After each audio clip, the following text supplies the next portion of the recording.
na ito daw ating pinag-uusapan ay wala daw itong kwenta. Mr. President. The appeal, And the for the appeal record, from Paano natin pag-uusapan And- yung ibang... And for the record, Mr. President, I still have the floor. petition, I understand, Mr. we allow that. Ginoong pang... Gusto niyo po ba si Senator Bato? Pinayagan ko daw yung NBI na pumasok dito, may sinasabi nagpakain pa, yung mga ganon. You're recognized, Brother Robin. Assalamualaikum, and thank you for coming in a very beautiful barong today.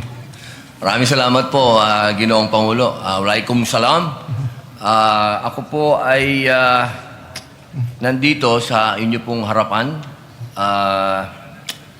Ginoong Pangulo, ako po ay gusto ko lamang pong linawin ang ilang mga bagay patungkol po sa napakarami pong lumalabas ngayon. Iba't ibang komento, iba't ibang opinyon na parang ang dating sa taong bayan ay magulo tayo dito. Yun po ay hindi magandang impresyon.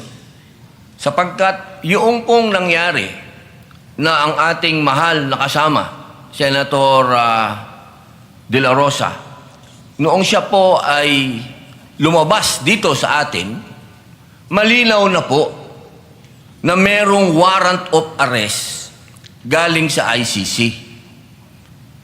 Kung nung mga panahon po dati ay kine-question siya, tinatanong siya kung bakit siya nagtago. Ngayon po ay wala ng question.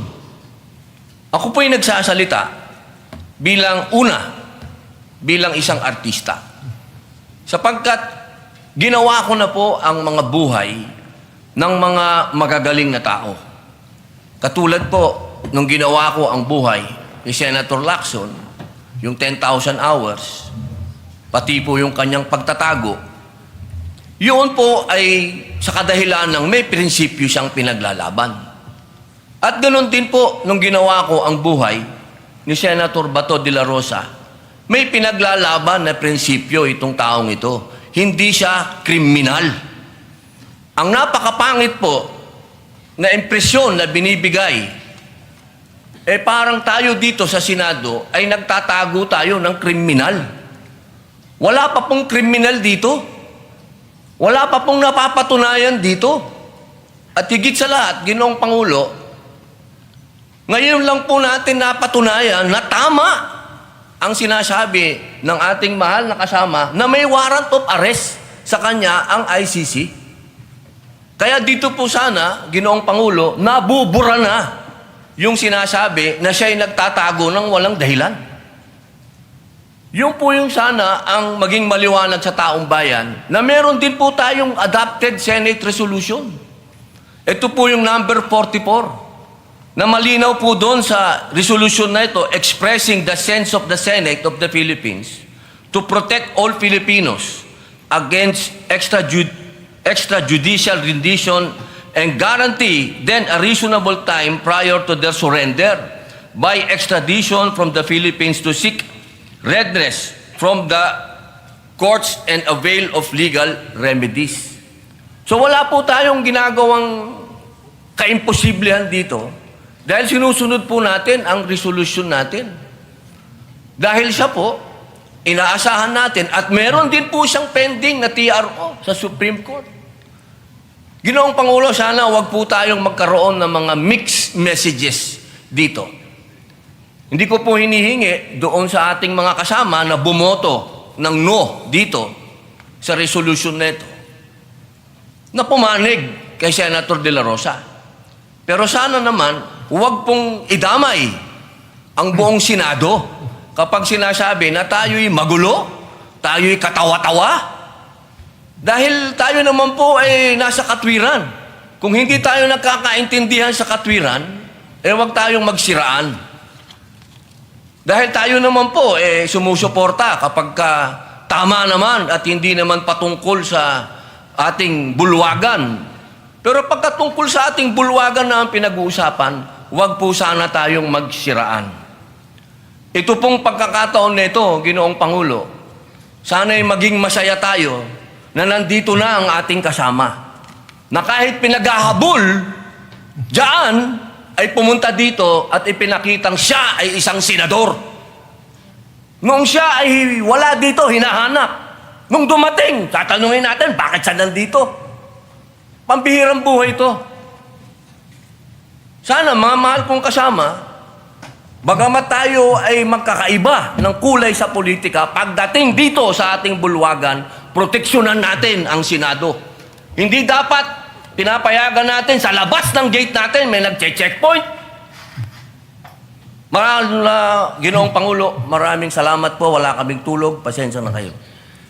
I will refer the manifestation of the Honorable Senator Robin to the Padilla to the Committee on Rules and Public Order. But before that, may I make 3 points of information for all of us.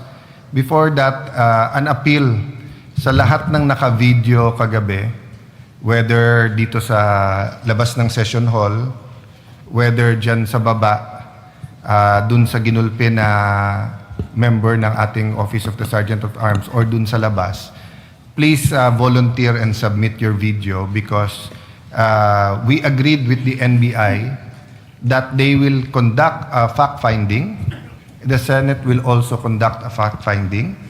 And the NBI director promised us that if any of his agents exceeded their authority, they will be dealt with by law, whether administrative or criminal charges. I'll just finish, Senator Subirmay. So, his report was that nangharas daw yung usaha, but when I showed him the video, he was also surprised. But of course, there are many videos. So that's my first point, that in reaction to what you said, iba yung magulo Senate, iba yung ginugulo ang Senate. Di ba? Kahit sinong tahimik, pag ginulo, magmumukhang magulo. But today shows you na walang gulo. Number 3, I think that is the inherent weakness of social media versus news. Legitimate, I will not use legitimate because everything is legitimate no matter what the platform. But what I'm saying is that when people cut interviews, so for example, I think Senator Trillanes said, anong pinagsasabi ng mga senador, including myself, he gave up.